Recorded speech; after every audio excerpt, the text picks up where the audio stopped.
Hey there, sports fans. Mike Crook coming at you with another episode of Laces Out. Welcome to 2025. This will be our first episode of the new year. And yeah, it was just crazy with the holidays, so we just decided to take some time off and just enjoy family time. And yeah, so here we are, first episode out of the gate. And we have some fun stuff to talk about today, so stay tuned.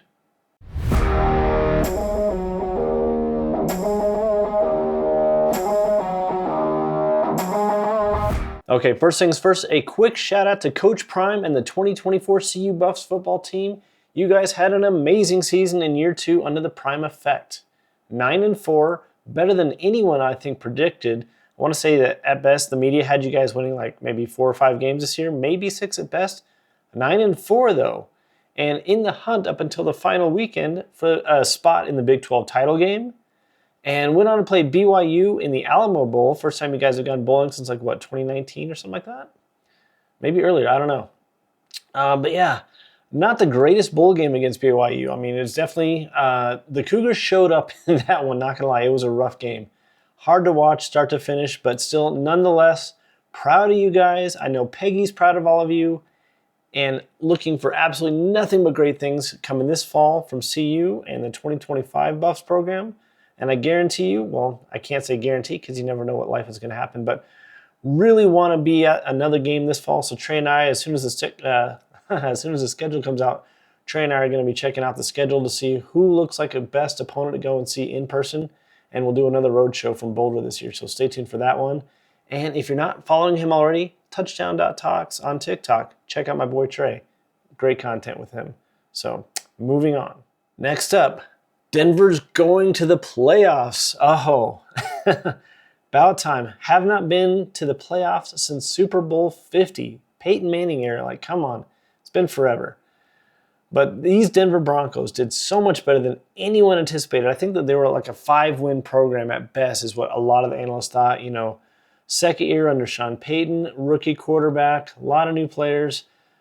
But you know what? This team got it done, and they showed up when it mattered the most. I can't say when it mattered the most because literally it was win one and you're in for the last 3 or 4 weeks of the season.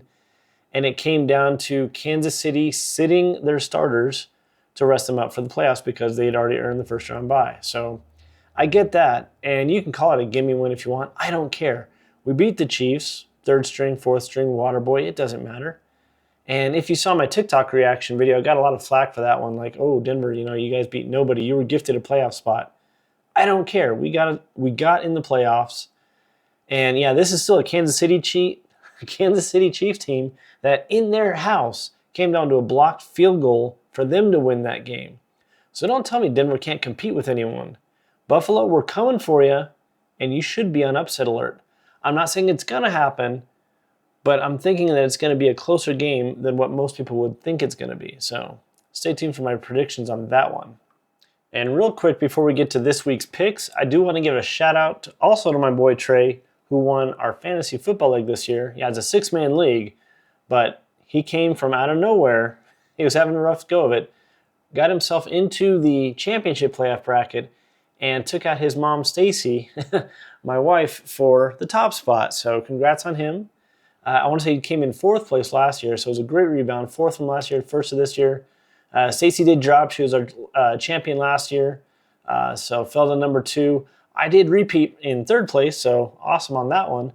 And congrats to Kelsey on the 4th place finish, and then to Talon and Caitlin duking it out for 5th and 6th respectively. I'll throw up the final standings and some graphics on that one here. So it was a lot of fun. We're hoping to expand it to at least an 8-man next year, so we'll see what happens. But kudos to Trey. You earned it. You did a great job. And I know he's already pumped for fantasy football 2025. So let's go. Okay, first round of pick'ems for this week, we're actually going to jump into the college world where we've got 2 more bowl games, whatever you want to call it, the semifinals to decide who plays in the 2025 National Championship game on January 20th. First up, we have Penn State and Notre Dame duking it out on Thursday. This is actually going to be a rough one. I've been back and forth on how I want to pick this one because honestly, Notre Dame is kind of surprising me a little bit. And Penn State has been a juggernaut team all year, and they've had some really close games. And honestly, Penn State could have potentially won that the Big Ten championship against Oregon, but it just didn't work out in their favor. Redemption, though, they're still in the playoffs, still have a shot at a natty. Oregon, who won the conference championship, honestly is not. None of the first round buys made it none of the first round buys made it to the next round. So I'm gonna actually have to. You know what? I'm gonna give this one to Trey here. I'm gonna lean towards Penn State though. 4-point game, very close matchup, and I actually predict that Notre Dame is gonna be leading most of this game, but late in the second half, Penn State's gonna rally and they're gonna come from behind with a 4-point victory over Notre Dame to earn themselves a spot in the national championship game. So look for that one. This is going to be a great matchup. Next up, Texas and Ohio State. Now, as you may have seen in my way too early predictions at the beginning of the year on who's going to play in the Natty, it was Ohio State and Georgia, I believe is who I had picked for that one. Ohio State still has a shot. Obviously, Georgia didn't make it, so my prediction fell through on that one. But I'm still putting Ohio State over Texas in this one. I know that Quinn Ewers he's a pretty decent quarterback, but he's suspect in some areas. And I think Ohio State's going to be able to take advantage of that. Look for them to actually win this one. I'm going to say 10 points over Texas to punch their ticket for an all Big Ten national championship game January 20th. So mark that one down. So Thursday night, Penn State. Friday night, Ohio State. Calling it right now.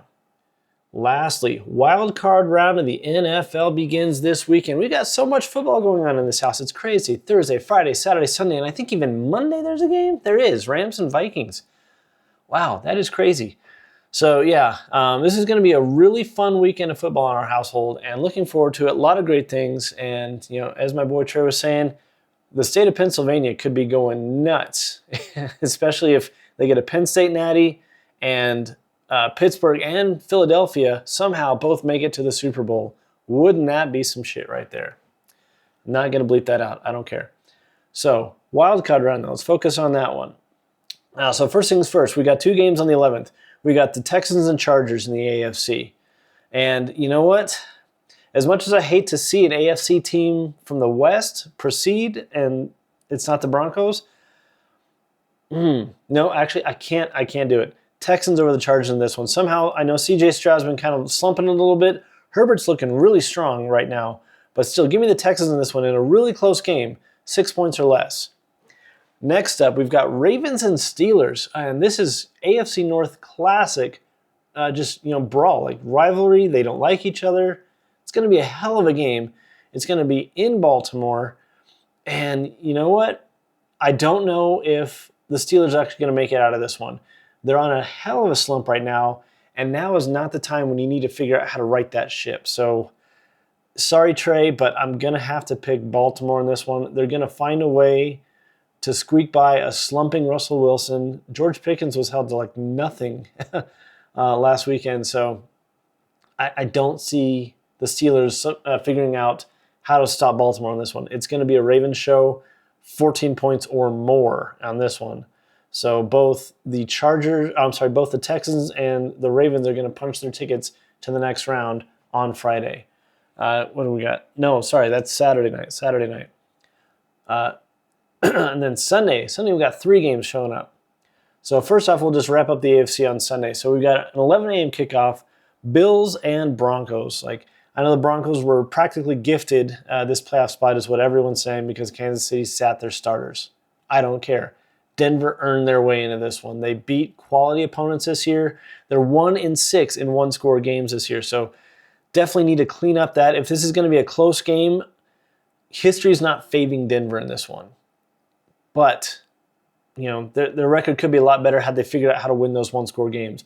I think this is going to be a very maturing moment for Bo Nix this weekend. And I honestly see this one being kind of a slugfest between Josh Allen and Bo Nix. The defenses are going to be really hard on both secondaries. They're going to be locking down all the receivers, and it's going to come down to the running game. And honestly, I think that the Denver running game might actually eclipse Buffalo's, even though Josh Allen is a pretty mobile quarterback, Bo Nix as well. I mean, they're kind of comparable quarterbacks, honestly. But give me the upset nod in this one. And this is not a fanboy pick by any means. This is a legit pick, an upset pick. Denver is going to get their second single-score win of the season in Buffalo, 6 points or less. Calling it right now. All right, so we got two more games on the slate for Sunday. First off, we're going to start with the Eagles-Packers. Eagles, this is just a hell of a team. Jalen Hurts, come on. And Saquon, let's go. It's a really great duo to have right there. And I don't think that the Packers have what it takes to actually stop Philly in Philly. It's just not going to happen. So, but I don't think it's going to be a runaway either way. I'm going to go with 10 points for Philly in this one. The Eagles advance to the divisional round over the Packers. And then we have the Bucs and Commanders. Jaden Daniels has been a hell of a rookie quarterback for Washington this year, and he is literally cementing himself as their franchise quarterback. I don't see any reason why on paper that this one should be, a close game, but something tells me that Baker Mayfield is going to struggle. Why this shouldn't be a blowout game. Baker Mayfield will struggle in this one for whatever reason. I don't know why. Jaden Daniels is going to have some rookie mistakes at very inopportune times, and the Bucs will be able to take advantage of it. The Commanders are going to lead this one late, but somehow screw this up and watch the Bucs actually come away with this one with a 4-point or less victory over the Commies to advance to the divisional round. Lastly, Rams and Vikings. The Vikings were just whitewashed by the Lions last week. They went from a possible 1 seed all the way down to a 5th seed. That's huge. That is so huge. And you just feel for Minnesota at this point. They've never been, they have no Super Bowl to their name. So, but neither does Detroit. So it was kind of a win-win for me on either one of those teams. But I really want to see Minnesota win this one. And I think that they're going to look at that tape from the Detroit game. They're going to fix the numerous amount of mistakes that were happening. And they're going to come back against the Rams. And not going to lie, that defense is tough. Jared Verse, Fisk, and those are my guys. FSU, come on, those are my guys. I don't want to root against them, especially, rookie seasons. They've been doing great. But I'm sorry, they don't have what it takes to stop the Vikings on this one. I think Sam Darnold's going to he's just going to find a way to get it done. It's going to be a close one. I'm going to go 10 points or less. But, Skull Vikings, they're going to find a way into the divisional round. So there you have it. That's the Monday night pick. Whew. So there you go. There you have it, folks. First episode of Laces Out for the 2025 season is now officially in the books. Our picks are in. We've touched on some of the big games and moments and whatnot from NFL, college football. And yeah, if you like the content, please like the video, subscribe to the channel. We greatly appreciate it. It definitely helps out all the YouTube algorithms. And share it out with your friends and family. We love the love. And you know what? As much as it hurts that football season is winding down, we're literally a month away from this all just being done. It's been a really great season, honestly, and a lot of great things have happened, a lot of good things to look back on, but we're looking forward to the next slate of seasons, March Madness. So we'll still, we won't do weekly videos like we have been doing. We'll still try to do some content at least a couple times a month, but we'll touch on other sports too. We're looking to branch back out. I know that we used to do a lot of stuff with hockey and things of that nature. So be on the lookout on the channel for other things that we're going to be talking about here. Maybe we'll branch out into basketball. Maybe we'll dive back into hockey. I don't know, but we'll see what happens. So until then, stay tuned.